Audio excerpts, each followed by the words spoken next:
Hi guys, welcome back to the channel. So today the question that's posed to me a lot of times, especially on my informal chats in my WhatsApp group for the garage itself, is Jb4 versus the world. Okay, not really the world, but let's say Mhd, bootmod, or just a basic flash. So if you had to ask me this question in 2008 or 2009 when the Jb4 just got released, so I've been playing with the Jb4 for approximately, now it's about 8 years, maybe a little bit more. Back in the days when Jb4 was still a pinout. Let me see if I have a pinout for you.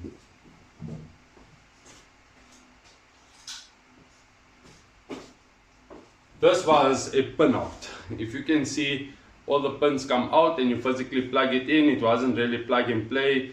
This was back in the days. So back in the day, when Jb4 was still a pinout, what used to happen was you used to plug it into your ECU, pull out the pins physically and put it back in. I actually like that method as opposed to the new one. So which one is best for you and which one is best for your application? So again, if this was 2008, I would have told you Jb4 over the flash any given day. But things have evolved, things have gone, technology has improved, the way you flash has improved, the manner in which you flash is also easier. Because back in the day, you used to rely on a tuner who would load a flash for you, and he's most probably loading the same flash for every customer. And every customer on the road itself, whether you race a guy, for example, with a 135 race by X, Y, and Z, and you race another customer from C, D, and E, both flashes will be very similar because the technology really didn't advance. But for that being said, there's an application for everybody. Like they say, there's a bum for every seat, there's an application for everybody. But the application is dependent on you as an individual. So when it comes to a Jb4, there are numerous updates. So if you're a person who just wants to load something on a car, get maybe 10, 20 wheel kilowatts out of the car, the Jb4 is not really for you because there's consistently updates for you. So you would rather go with one of these three options. Yeah. However, if you're a person who consistently keeps up to date, especially on the Jb4 perspective or plug and play perspective, then a plug and play is really useful. The reason being the plug and play is useful is because one is, especially these days, the plug and plays have evolved. Back in the days, okay, so let's go back. What is a Jb4? A Jb4 is merely a box that sits outside of the ECU that manipulates your sensors, your TMAP sensors, your boost pressure sensors, all of your various sensors around the car. It manipulates those sensors so the car still thinks it's stock, and basically from that perspective, it manipulates the sensor to see a lot more boost, whereas the car will only see the regulated boost.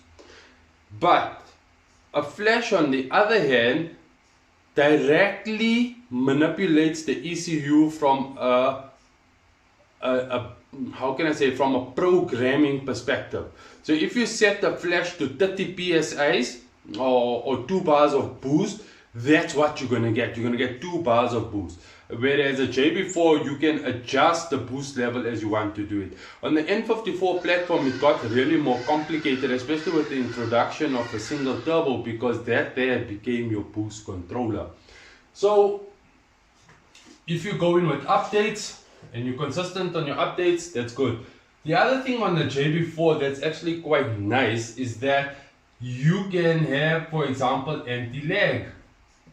There's anti-lag features, roll-on lag features. I don't know if that's still possible with regards to a flash, but those are also additional buy-ons you can add. You can add a 24K 22 chip on the Jb4 plug in a couple of wires, and as you're rolling along the car, you can build boost to a certain point, let go of your volume button, and boom, you rocket away.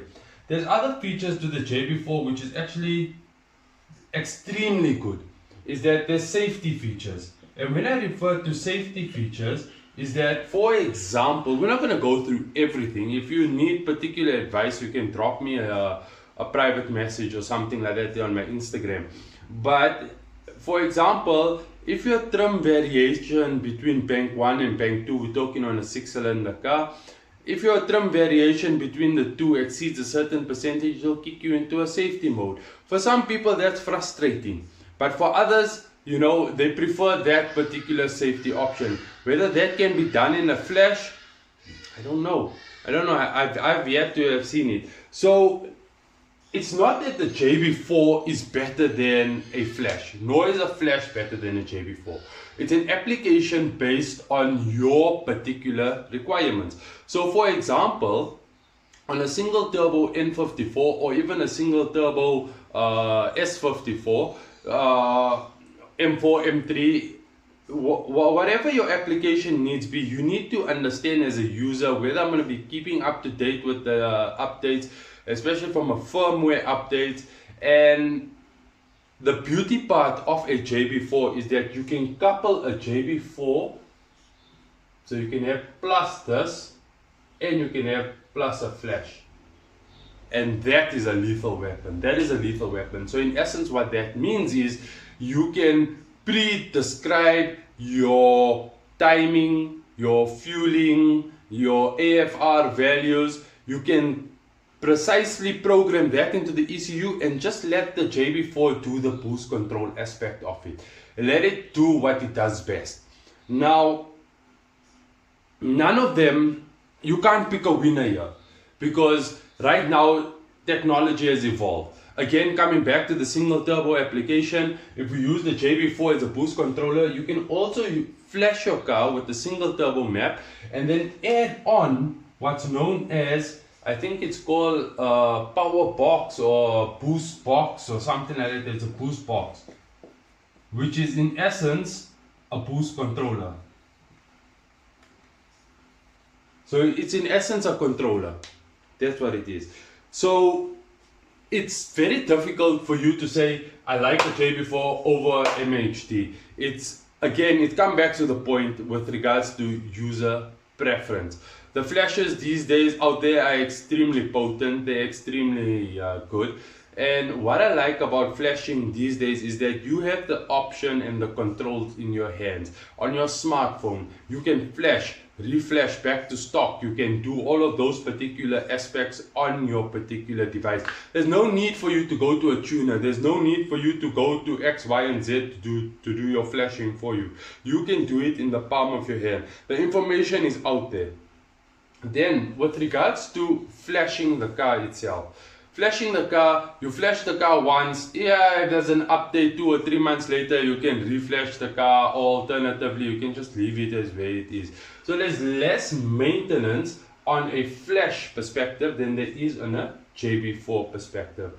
But how I would personally do it is, I would run a Jb4, or I don't know of other piggybacks. Like for example, I don't know if the what's that other piggyback that's out there, this local one in South Africa, I can't remember the name. I don't think it's as advanced. But in terms of power wise, which one gives you the most power? Both will give you about approximately the same power. There's two ways to make power. One is lower boost, higher timing, or alternatively lower timing, higher boost. A combination of those two obviously put together will give you the right masala, and that will obviously make the most amount of power. But if you want to go, like for example, I've tested this on the Mhd stage 1 and I tested it on a Jb4, I think it was on map 5, and the difference between the two in terms of wheel horsepower was negligible. I think the one came out at about 230 wheel kilowatts and the other one came out at about 233, 234 wheel kilowatts, both on the same dyno on the same day. So it's pretty much. Now that being said, you're choosing your file based on where you want to plot your car.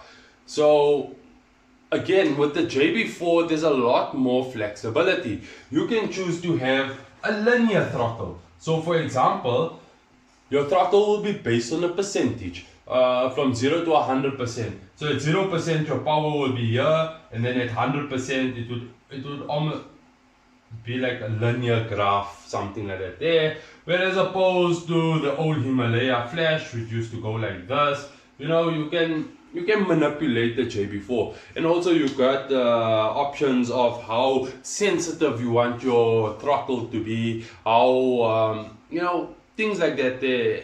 I'm not going to get into too technical terms of it, but where Jb4, for example, will exceed a flash would be on the add-ons, would be on the plugins. So for example, your anti-lag, your two-step rev limiter, you can add to it.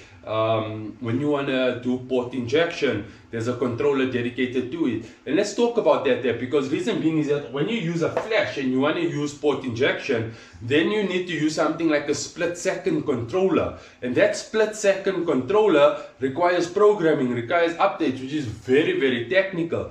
Whereas if you run it on a Jb4 and you run the Jb4 controller, your fuel biases are made so simple that you can adjust your biases based on your needs, based on your requirements. So all you have to do is plot the curve and see where you're not meeting target, raise the fuel levels, and then the graph will automatically increase. And you do it in increments of 5.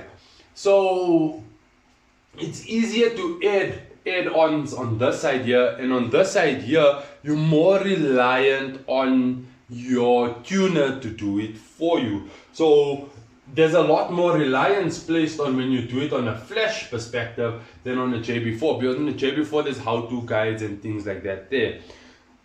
Then coming to the situation on the flash, so now you've chosen what modifications you have. I have downpipe intercooler, maybe I have inlets, I choose the file for that there, boom, you go and off you go. And that's the advantage of a flash, is that you just go when you drive and the car makes its power and whatever. Then when your injectors start failing or when your coils start failing and that there, then you have to diagnose things like that there. Whereas on a Jb4, if anything is going wrong on the car, if everything is not 110% right, like for example, your AFR's difference between bank 1 and bank 2 is of a certain percent, it's going to keep on kicking you into a limp mode. And you got to have kind of some knowledge to understand, okay, my AFR values are not right. I need to see whether my sensor is faulty, whether my sensor is not plugged in, whether there's dirt in the sensor, you know, things like that there you got to keep regularly up to date. But that being said, it's a pre-warning system to let you know that something is going wrong on your car.